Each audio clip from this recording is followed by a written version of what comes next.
봉식이와 연숙이와 민경이의 인생 인생 책방. 다양한 시민들을 모시고 그들의 인생 책을 소개하는 봉식이와 연숙이의 인생 책방입니다. 오늘은 아주 귀한 분을 모셨습니다. 호서고등학교 국어교사로 재직 중이신 이민경 선생님 모셨습니다. 안녕하세요. 네, 안녕하세요. 안녕하세요. 이민경 선생님 어서 오세요. 네, 반갑습니다.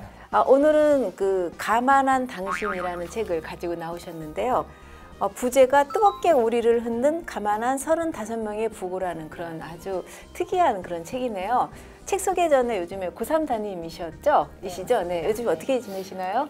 제가 사실 교직생활 처음으로 고3 담임을 맡게 되었는데요.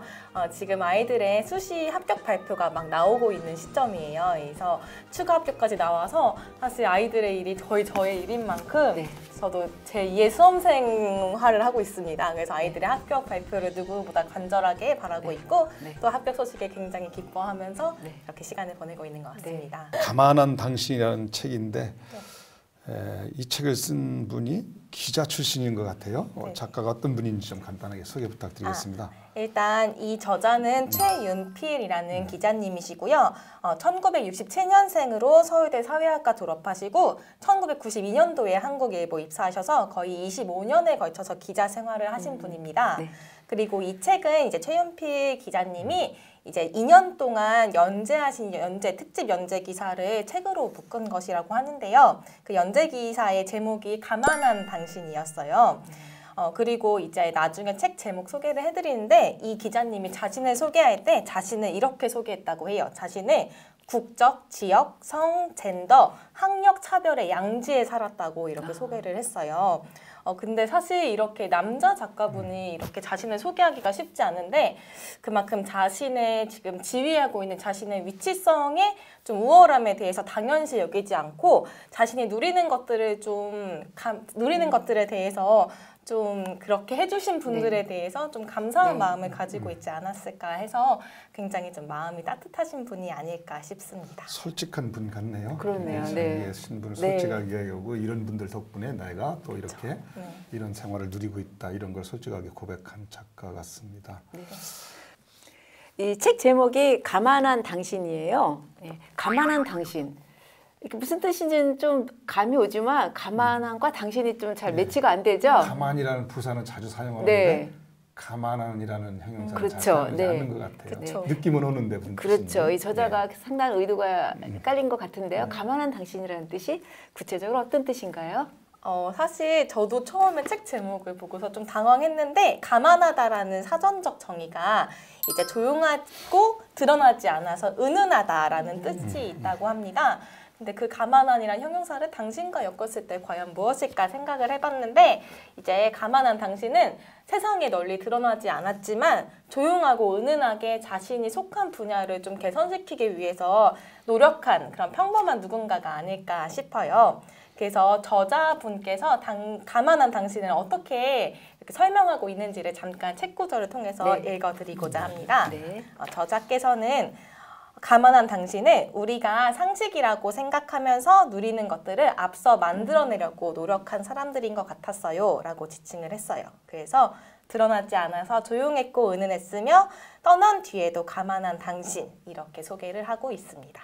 사실 제가 이 내용을 아이들만 각자 글만 쓰면은 영향력이 크지 않을 것 같아서 요즘 아이들이 글 쓰는 것보다는 PPT 만들어서 발표하는 걸 훨씬 잘해요. 그래서 이제 PPT로 요약해서 만들려고 했더니 이렇게 이제 PPT로 간단히 만들었는데 사실 이 수업이 제가 작년에 진행했던 수업이에요. 작년에 고2 대상으로 진행했던 수업인데 올해는 이제 한국교육현실상 수능을 준비해야 되기 때문에 거의 강의식으로 진행을 했는데 사실 올해 느꼈던 수업 효과랑 작년에 느꼈던 수업 효과랑 조금 다른 게 올해 아이들의 그런 대학 합격 예시가 나오잖아요. 대학 합격이 나오는데 이제 이 책을 가지고 되게 열심히 활동했던 친구가 되게 좋은 대학교에 합격한 예시가 있었어요. 제가 담임으로 이제 가르쳤던 제자인데 요즘 당진 시내 현수막에도 많이 보일 텐데. 솔직하게 얘기하세요.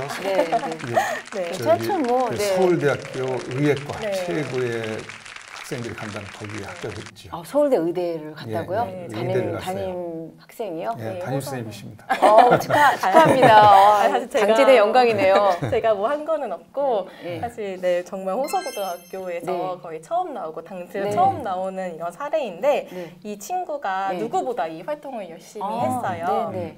네, 그래서 사실 그 내용을 살짝 소개해도 네. 좀 흥미가 있으실 것 같아서 네. 이 친구가 의사이다 보니까 코우트 홀브르기라는 그런 혈우병 환자이자 혈우병을 고치기 위해서 노력했던 그한 의학 박사의 인물을 선정하고 이 의학 박사에 대한 활동을 했어요. 네. 근데 사실 요즘 친구들이 의사를 많이 꿈꾸지만 어느 과 의사, 전공을 선택한 친구는 많이 없을 텐데 이 친구는 명확하게 종양의학내과 의사가 되고 싶다라는 꿈이 확실했어요. 왜냐하면 이 친구의 스승님 중에 좀 이제 혈액암을 앓으시는 선생님이 계셔서 이 선생님과 정말 깊은 인연이 있기 때문에 정말 이런 혈액 쪽에 관련된 병을 고치고 싶다라는 동기가 누구보다 강했던 친구인데요. 이제 혈우병 환자의 얘기를 다루면서 이제 혈우병 환자를 위해 노력한 의학 이런 박사들의 얘기를 듣고 이제 어떠한 우리 한국 현실에서 어떠한 이런 문제들을 해결할 수 있을까 했더니 혈우병 환자에게 아무래도 중요한 것들은 혈액이잖아요. 그렇죠. 근데 혈액은 인공적으로 만들 수 없기 때문에 이제 이런 헌혈 캠페인을 직접 학교에서 진행을 했어요. 그래서 학생이 스스로 이제 헌혈을 왜 해야 되고 왜 중요한지를 설계하는 동영상을 짧게 제작하고 이것을 이제 저희 학교 학생들에게 공개를 함으로써 실제로 이제 자기가 사회 문제를 해결하기 위해서 좀 노력했던 친구라고 볼 수가 있습니다. 그리고 한 가지 더 했는데 사실 국어 수업이 중요한 것이 이 국어라는 텍스트, 다루는 텍스트가 여러 과목으로 전이될 수 있는 거기 때문에 이 이제 혈우병 환자를 위해 노력했던 의사가 개발했던 그런 기법이 리툭시맘 요법이라는 굉장히 어려운 그런 어떤 거요? 리툭시맘 요법이라고 생명과학 시간에 심층 탐구하는 그런 보고서를 작성을 했어요. 그래서 이 인물에 관심을 갖고 인물이 그런 연구했던 실적에 관심을 가지면서 더 전공적으로 좀 심화된 탐구 활동을 점점 이어나가지 않았을까. 굉장히 어려운 활동인데 이걸 수행했더라고요. 그래서 아마 그런 것들이 좋은 결과가 나온 것 같고 그래서 좀 더 좋았던 것 같습니다. 이 책이 그 35명의 가만한 당신을 소개하는 책이잖아요. 참 이분들 모두 다 상당히 기억에 남고 훌륭하신 분들인데 그 중에서도 가장 인상에 남는 한 분을 꼽으라면 어떤 분을 꼽겠어요? 네. 저는 이제 요세프 랑에라는 그런 네덜란드 학자를 꼽고 싶은데요. 이 분께서는 이제 소개하는 제목이 따뜻한 심장의 과학자라고 소개가 되었어요. 그래서 이분은 사실 이런 에이즈 환자에 대해서 누구보다 그 에이즈 치료법을 연구하셨던 분이신데 기억에 남는 이유가 사실 제가 잘 모르는 분야인데 이제 의사 혹은 과학자라고 하면은 그냥 정말 이런 연구실 속에서 치료제를 위해서 열심히 그냥 공부하시는 분들만 생각이 될 텐데 이분은 누구보다 현장에 있는 그런 현장 활동가와 소통을 하시면서 이 치료제가 어떻게 하면은 이런 좀 소외되고 가난한 사람들에게 쓰일 수 있을지를 누구보다 그런 최전선에서 활동했던 분이라고 하더라고요. 그래서 이제 가만한 당신의 부제가 정말 뜨겁게 자신의 생을 연소한 사람들이 누군가 했는데 이분은 정말 60세까지 자신을 슈퍼 비지한 사람이라고 정말 생을 연소하면서까지 그런 에이즈 환자들을 위해서 연구실에서든 아니면은 현장에 나가서든 활동을 했는데 이분이 돌아가시게 된 계기가 너무 가슴 아픈 게 이제 에이즈 학회로 가는 비행기 도중에 칠러 그런 분께서 그 격추 칠러 그런 정부 칠러 반군? 어떻게 표현을 해야 되죠? 칠러 정부가 그 비행기를 격추시키면서 비행기 사고로 돌아가시는 분이라서 정말 생애 끝까지 자신의 그런 목표, 자신의 그런 추구하는 가치를 위해서 노력하신 분이 아니실까 싶어서 좀 가슴에 와닿았던. 저는 참 다들 좋았는데 어떤 분이냐면요. 존 마이클 도어라는 분이에요. 이분은 1921년도 미국에서 태어나서 2014년에 돌아가신 분인데 제목이 색깔 없는 인권이에요. 이 사람은 아주 그 백인의 기득권층에서 태어나서 법률가가 된 그런 사람인데 이 사람은 1960년대 흑인 인권 투쟁 현장을 누빈 그런 사람이에요.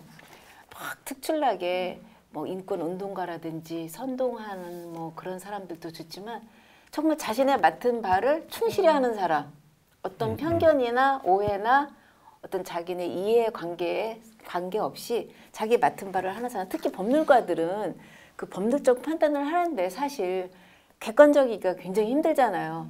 자기 젠더라든지 기득권 뭐 아니면 자기 어떤 이해 관계에 따라서 법률적 해석을 하기가 쉬운데 이 사람은 정말 그거를 배제하고 법률적으로만 해석을 한 거예요.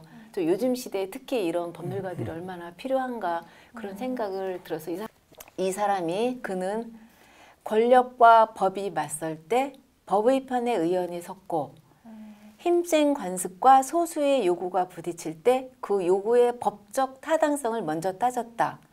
공적 사명을 부여받은 영방 공무원으로서 또 민주주의를 신봉하는 군 시민으로서 어쩌면 당연해 보이는 그 일이 그때는 목숨을 걸어야 할 만큼 절박하고 첨예한 일이었고 실제로 많은 이들이 희생됐다.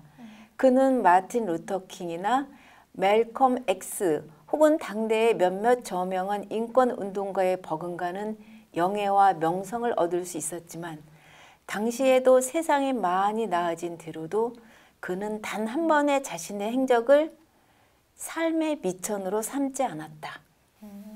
이 사람은 정말 마음만 먹으면 자기 자신을 드러내고 유명해질 수 있는 사람이었지만 그냥 자기 할 일만 묵묵히 하고 조용히 사는 사람이에요. 저는 이런 사람들이 좋더라고요. 근데 우리 봉식님은 어떤 사람이 가장 인상적이었어요? 저는 뭐 다 마음에 와닿던데 네. 그 모성이라는 환상. 네네. 그것도 참 우리가 생각지도 못했던 것 같은데 저 어머니 그 모성이라는 거 이런 걸 다시 한번 생각해보게 되는 거고 그리고 이제 또 하나가 있다면 이제 미국의 감시자 스페인 내전에 참가했던 그 농민 노동자가 거기에 이제 돌아와서 이제 공산주의자 운동을 하면서 그 사람이 뭐 훌륭한 어떤 일을 한 사람은 아닌데 그 사람이 인생 여정을 따라가면서 사람의 삶이 이렇게도 흘러갈 수 있구나 하면서 선택과 판단은 늘 곤혹스럽지만 특히 어려운 선택도 있다. 이빠른 말 한마디로 앞길이 어긋나기도 하고 투자나 빚보증에 자식들이 팔자가 출렁일 수도 있다. 좀 거창하지만 시대나 역사가 개인에게 요구하는 선택도 있다. 시대가 가파를수록 예컨대 전쟁이나 혁명시대라면 그 선택은 더 어려워진다. 100년 전 대한제국에 적지 않은 이들은 선택의 자리 위에 제 목숨까지 얹고 고민했을 것이다. 그래서 부모 잘 만나고 나라 잘 만나는 것 못지않게 시대를 잘 만나는 것도 중요하다. 목숨 걸 일도 없고 비겁함을 드러내지 않아도 되고 비교적 안전하게 용감할 수도 있기 때문이다. 이 말을 읽으면서 이제 저에 대한 생각을 많이 한 것이 그렇죠. 네. 그 시대를 참 잘 태어나는 게 좋죠. 예. 그래서 그런 말 있죠. 난세의 영혼으로 태어나느니 평화로운 시대에 개로 태어나는 게 낫다는 소리도 오죽하면 이 책에 나오는 35인들이 처해 있는 상황에서 다 어떤 선택을 한 거잖아요. 그죠? 예. 그 시대. 저는 사실 이제 저도 역시나 가장 가슴에 와닿았던 제 머리를 가장 찡 올렸던 그런 분을 소개하고자 하는데요. 일단 저는 스텔라 영이라고 몇 쪽이죠?